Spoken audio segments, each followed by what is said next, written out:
Now I will invite my own fraternity person, Dr. Mangesh.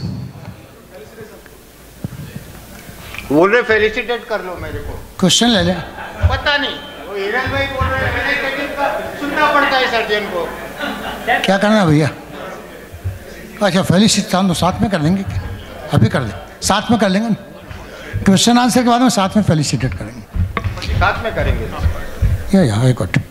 So I invite my own fraternity person, Dr. Mangesh, and he is a critical care specialist running his own hospital. He is a consultant pediatrician, neonatologist. I said the same, I am also a pediatrician.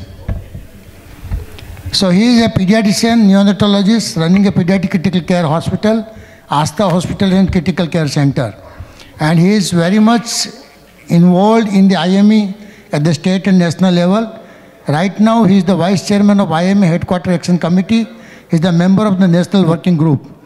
He had served on various positions in IMA at national level and the Maharashtra State IMA, and he has been awarded appreciation, President Appreciation of the Maharashtra State and the National State many times. And he has also given many orations, served as a faculty in the National International Chairman. Dr. Mangesh.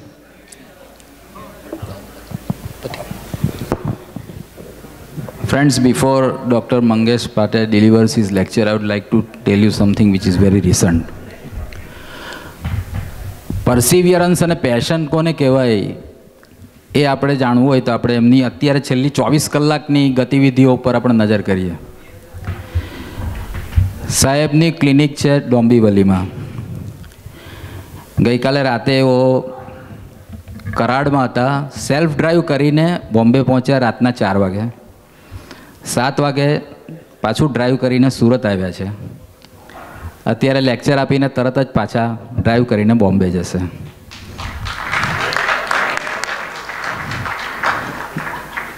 This in self says કે perseverance and passion. તમારે કોઈક વસ્તુનું passion હોય તો જ તમે આટલું તમે તમારી જાતને ડ્રાઈવ કરી શકો. Welcome sir.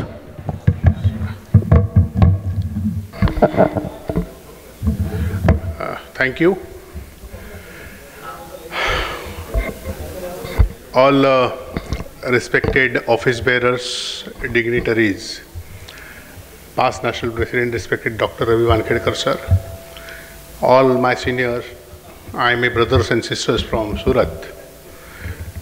Today's topic, as requested, is issues in the healthcare insurance. Friends, before going ahead with the topic, I want to state two things over here. Just now we heard very elaborate presentation about hospitals yesterday, today and tomorrow. Now while he was speaking for hospitals today and he was projecting what is going to be tomorrow, the reasoning why that projection was a slightly dark, not very good future, the reasoning is this. There are only entire country's healthcare sector, there are only two unstructured, uncontrolled and nonsense facets. One is the insurance sector and second is the pharma industries. And unfortunately, whatever effects are there, these unstructured and uncontrolled two sectors, the effect, side effects, it is the doctors, it is coming on to the doctors. So today, whatever medical fraternity is getting backlash, the black dots, the defamation is out of these two sectors. This one is the most important out of the two. So what exactly is a healthcare insurance? First, in this first slide I will tell you. It is something which covers the cost of the healthcare cost. A patient is ill, going to the clinic or hospital, getting admitted or taking OPD treatment, getting investigated. That cost is covered by something which is called as a healthcare insurance. And who is providing that is the insurance company. The thing which is written in the red is most important. Whatever documentation is there of that insurance policy, it is at the whims and fancies of the insurance companies.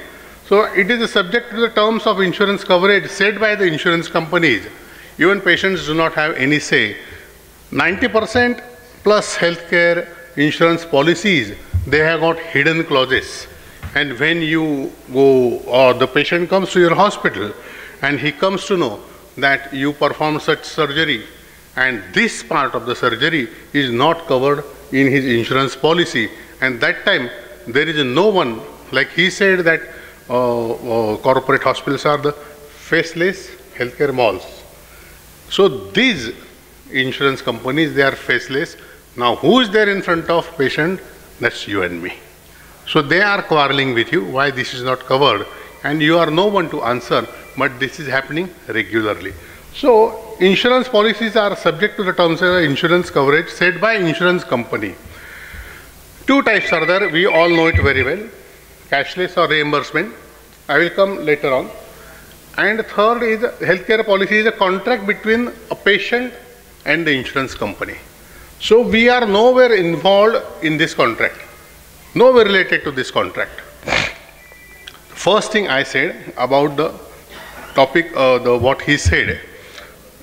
One is that faceless this thing, and second, what I liked most in this entire presentation, sir, was you said the account, own account enterprise. This concept, the day we all understand own account enterprise concept and we are able to convince government that we are own account enterprises, that day IMA and medical fraternity will be successful. That is the only way. Remember that one thing. These are the two things I want to tell. Now, you see, this is the contract between the patient and the insurance company, and doctors are nowhere involved. In healthcare insurance, we all know there are two types. One is a public sector, PSUs, and the private sector insurance. And there is something third, which is called as the government health schemes. In general, there are total 17 state and central government health schemes available. Now, the insurance sector, it may be PSU, public sector or private, they are providing cashless or reimbursement facility to the patients, whereas the government health schemes, they are being projected that government is providing health care to the citizens of the country or citizens living in that state through these government health schemes. If you see the advertisements of the government health schemes, they are in such a way that we are giving 5 lakh rupees of insurance for the family, and these many crore families are covered under this. Is it a fact? Whatever is written in those advertisements, have you ever thought? Whatever public sector or private insurance companies are delivering, either through reimbursement or cashless services, or whatever governments, whether it is a central government or state government, whatever they are claiming that they are providing through their health schemes, this everything is at the cost of doctors. This one thing we are not realizing. Why I am saying this? Wherever I go and speak about addressing the issues of the establishments, it is unfortunate that I see many of our own members, our doctors, they run so badly for cashless. They keep on asking, our setup is so small, we are not having this, so how we can get cashless? Somehow do something in IRDAI so that we should get cashless. One thing people are not understanding, today we are running after cashless, tomorrow this same cashless is going to drown us. This we are not understanding, this is unfortunate. So today, this humble effort will be there. We must understand what is the insurance and what we shall act today to safeguard our tomorrow. This is basically principle of today's talk. Now the difference between the cashless and reimbursement is very simple. We all know this. Cashless is something patient is coming to us, not paying us a farthing. We are sending insurance company some approval. Insurance company is sending some XYZ amount, on an average, it has been found, if you send for approval 100 rupees cost, normally 55 to 60 rupees is an approval which comes maximum to maximum from insurance companies. Remaining 40 or 45 rupees, either you have to take co-pay from the patient or you have to forget about it. By forgetting about it, you are in loss. For accepting or taking co-pay, there are always relatives and patients who are in fighting mode. If insurance or cashless is there, how can you ask for co-pay? Third part, few TPAs and insurance companies, they document in the contract with the hospitals and doctors that you are not allowed to accept co-pay. So this is something about the cashless. Whereas the reimbursement, patient coming to you, paying your 100 rupees hospital bill, you are giving every document to the patient and patient is applying to the insurance company for reimbursement. In this case, patient maximum loses 5 to 10 rupees from the pocket, that percent I am talking about. Almost 90% plus money they get from the insurance companies. In the first part, doctors and hospitals are at loss and patients are also at loss, because if at all it is a successful co-pay for doctors, patients' out-of-pocket expenditure is minimum 40 to 45%.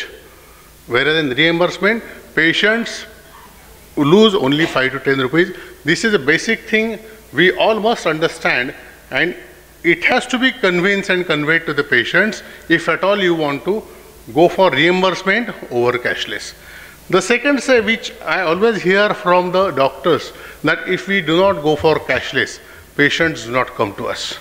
Patients say, if you don't have cashless, I will go to other hospitals. My say is that your practice, your establishments, it is not something you have done out of these insurance companies. Your patients are earned by your own clinical acumen, your name and your fame, and you so many years of your that sweat. That is the result why patients are coming to you. Today, they say, for the cashless services, we go to other hospital or some say corporate hospitals. Mind you, couple of years it will happen, later on they will not go. For a simple reason, if you are charging say 1 lakh rupees for XYZ surgery in your hospital and you are not doing cashless services, patient goes to, you are not giving cashless services, we are going to corporate hospital. Corporate hospitals or multi-bed giants will never match your rate. The same surgery, they will be doing at least for triple number of varieties. And when they send for approval, obviously they are getting approval of at least 60-65%. So what co-pay patient ends up spending in the corporate sector is equivalent to what actually you are charging in your own hospital. It is a simple calculation. So on an average, when patients understand this, definitely this trend will change. It will take a time, but 100% it will change.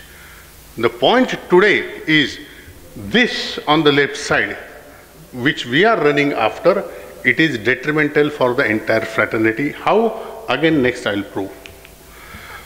You see these two contracts, what insurance company they do, they tie up patient with a contract called as an insurance policy.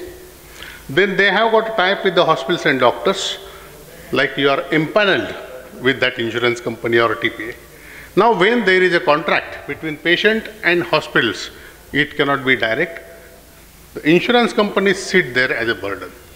And this is becoming compulsion day by day, because what we witness in the country today, they are thinking of ensuring entire citizenship of this country, point number one.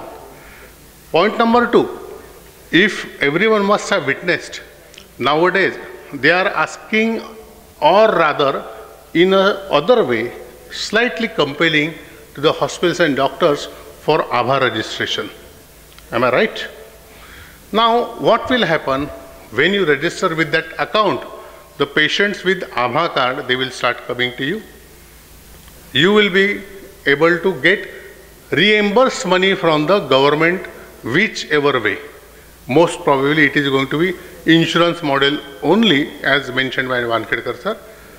But in this, you will not be in position to decide a rate. If my fee is consultation is 500 rupees, it is not my domain to decide my own fees. I have to accept according to that ABHA card where my hospital or my clinic is registered, and when patient is coming to me with his ABHA card for cashless treatment, the predetermined rates will be applicable to all hospitals and clinics. Third thing, what is happening, they are compelling all insurance companies, whenever you are giving any insurance policy to any patient, any client, it is compulsory for insurance company to register the ABHA number of that patient. Without that, insurance policy will not be delivered.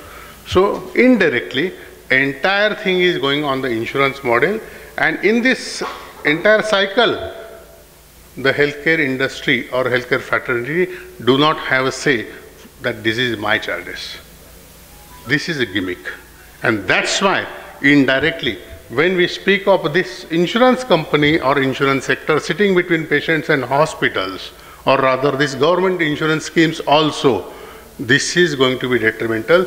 The only solution, if you want to safeguard the fraternity, if you want to safeguard your tomorrow, your children's tomorrow, is to stop cashless. There is no other solution. It may be bitter today for all of us to accept, but the fact is the same.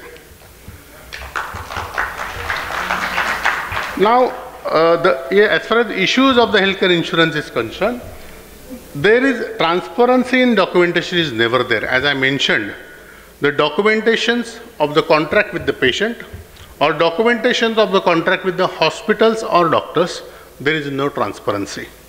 As far as the hospitals and doctors are concerned, insurance companies and TPAs, they are on the complete exploitation mode. Have you ever seen that they have called all 100 surgeons from Surat and together they are dealing with all 100 surgeons that what shall be normal charges for appendicectomy? So apply all those one set of charges for all surgeons in Surat? No. They will go to every individual surgeon and negotiate on different basics. When Dr. Wankhedkar sir was national president, we had organized one national insurance summit in Delhi. There, one XYZ company, they showed us a mirror, actually, a piece of paper, which was a contract between the insurance company and a physician who was practicing the national capital. It was a fun, but they were showing us a mirror, what happened. This example will tell you how we are allowing exploitation to happen. The concerned doctor was a physician. He had a small minor OT in his hospital, and the insurance empanelment agent went to the doorstep. He wrote application and everything.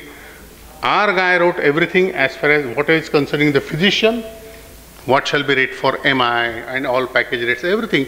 But as far as surgical rates were concerned, he left everything blank. This insurance guy said, you have got a minor OT or small. Tomorrow, if at all you decide, write something. This bugger said, you only write something. He wrote appendicectomy, total charges 1500 rupees, 1500 rupees. And he actually showed us the paper. Now this fellow went to the next door surgeon. That fellow is charging 1500 for appendicectomy. This is exploitation. This is how we are allowing, and we are letting them do everything with us. So one person something did, it is affecting our next door brother. So this is how exploitation is happening, and the solution for this, nobody should negotiate individually in personal capacity with the insurance companies. It should be left to the association. Let the local IMA come together. We already have at headquarters the costing studies. You can get ready-made data there. If you have a question, what shall be charges for appendicectomy, what we shall tell to, you can refer to that study. Decide in Surat, all surgeons coming together, what shall be appendicectomy rate. We all come together and charge this much in Surat for appendicectomy. For every procedure you can do that. And once you do that and you tell insurance company in Surat, all hospitals will have these charges. If you want to accept, we are happy to be cashless. If no, reimbursement. If you go on this mode, then only your tomorrow is going to be safe. So that is about transparent documentation. Empanelment. I yet have to find a single doctor across the country who will say that he has logical, ethical, and without any down payment empanelment. Everywhere, in spite of being online process, there are ample number of agents roaming around in the market, and they are empaneling the hospitals at a good cost. And we are falling prey to that. That is unfortunate. So this must stop. The solution for that is empanelment should only and only through association. We have got very strong hospital board everywhere. Even Surat we had inaugurated a subchapter here. So only hospital board should be empowered to get empanelment for each and every hospital in the city. Once it happens, these all agents will stop. And we have power to do that. The rates, I said only, we already have basis of the costing rates. You can refer to those charts. They are readily available. Decide among your city what is right, what is wrong, what you should charge for cesarean section, everything. So coming all entire faculty of obstetric gynecology together, coming all ENT people together, all if you do that, there will be unity, and unitedly you can fight this exploitation. Claim processing, we all know it, how much time it takes and how badly we are being. Grievance redressal, this is for namesake. In entire insurance sector in the country, grievance sector is only on the papers. One doctor in Maharashtra, Aurangabad, he gave for cashless pre-approval to the company. The insurance company approved some 62,000 rupees. He operated a patient. Patient was fine. After 1 week, patient was discharged. And when after 6 months, he received amount was 22,000 rupees. So approved amount is 62,000. What he received is 22,000. Now, he went on complaining to this so-called grievance redressal for exactly 6 years. In 6 years, he could not do anything and could not get anything. So if a doctor in the country has to fight for 6 years for 40,000 rupees in one case, it's a mockery, nothing else. Government health schemes, I already spoke about this. Government health schemes is just on the papers. And the use of doctors and the medical fraternity and the private sector to comply and showcase that healthcare delivery is happening in this country, that is not acceptable. If at all the private sector has to be used, then it has to be at the terms of the private sector, not at the terms what they decide. That is important to note. We also should introspect ourselves. Here this is figure from the government of India. What wrong practices we entangle. You can have one photograph of this. Just introspect. And something that I will not go into details, but this we must avoid if at all it is happening anywhere. This is very interesting slide. This is the Government of India table. It shows the public and private sector involvement in the healthcare delivery through government schemes. Means how many private hospitals are involved in the government schemes and how many government hospitals are involved in the government schemes. If you see the column with the red, the private share of the private sector is more than 80%. And you see the public or government sector, it is minuscule. There is a Gujarat, Maharashtra, Tamil Nadu and Telangana, 4 states they studied and they released this data. So entire health sector scheme, government schemes are dependent more than 80% on the private sector. This is a proof from the government itself. So we did not have to prove anything more than that. This is another. Now you see, this is a laughing stock. There is always an anti-fraud mechanism whenever there is some scheme. So whichever government schemes are there, they are having parallel anti-fraud mechanisms. That means if anywhere fraud is happening, this mechanism is supposed to work upon that and find out whether it is happening or not. Now, in the normal sense, it is expected if at all the government sector scheme is there and it has got included anti-fraud mechanism, it should be run by the government itself. But if you see the health schemes, the entire thing, more than 80%, has been empowered and outsourced to the third-party administrator, and that too to the private insurance sector. This is nothing but a mockery. Again, this table is a government provided by Government of India. Now this example of Maharashtra, MPJY, Government of Maharashtra health schemes. If you see the human resources for managing the administration of the Government of Maharashtra health scheme, which is called as Mahatma Jyotiba Phule Jana Arogya Yojana. The human resources which are managing the scheme are, it is outsourced, administration is outsourced to MD India, Paramount and Mediassist. This is again government paper. So if government doesn't have manpower and capability of even administering the government schemes, how they are claiming that they are going to give healthcare delivery? And it is an indirect proof that how the private sector, private hospitals and doctors are just being used to showcase for these government schemes. Now coming down to the solutions role of IRDAI, we gave ample number of presentations in the IRDAI.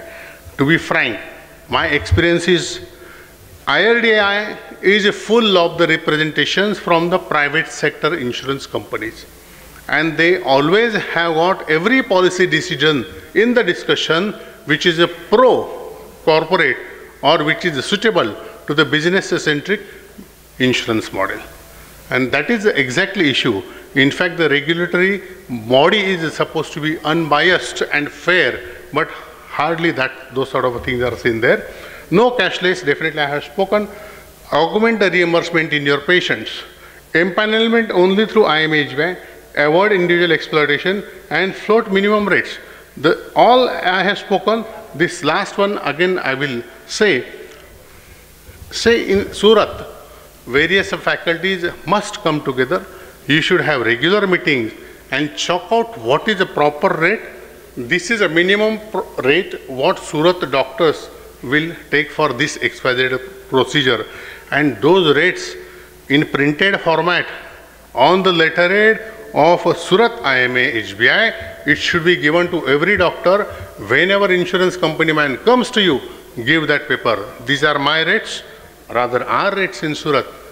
If you want to do business in Surat, you have to accept these rates and give doctors this much. That is going to solve your problem.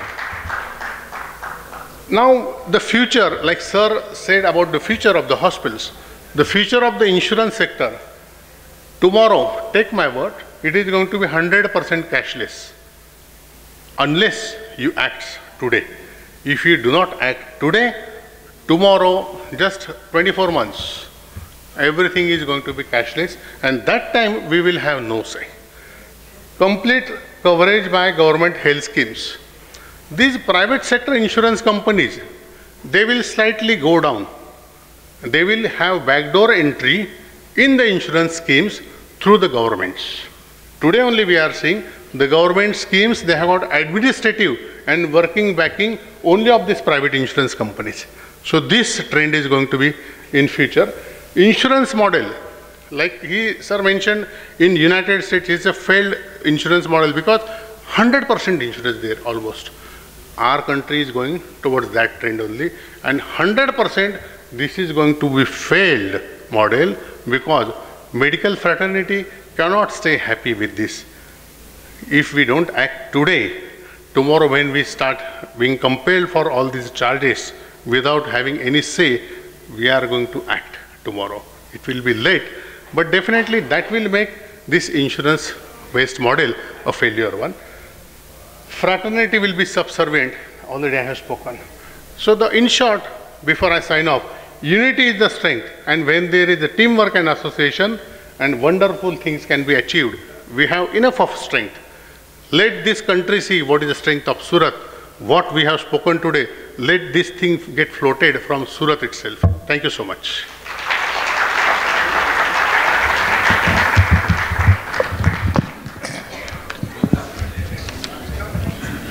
So, thank you, Dr. Mangesh. You very well covered all the issues related to insurance and health sector. I would like to mention here that recently, just before 2 months, IMA Surat and all the healthcare associations have jointly given a memorandum to the insurance companies that we are not going to accept the charges, package charges from the insurance company. But they want each and every healthcare provider to join the PPN, Preferred Provider Network. So that we have refused. So unless they accept our terms and conditions, none of the hospital is going to get empanelment with the insurance company. So this is how our unity can work. So here we would like to invite questions for Dr. Ravi and Dr. Mangesh. So I would request Dr. Ravi and Mangesh both to come on the dais. My only request would be, please don't repeat the question. If that question is answered, then let the question, something new should be there. So everyone can come in the middle and ask their question. Yeah.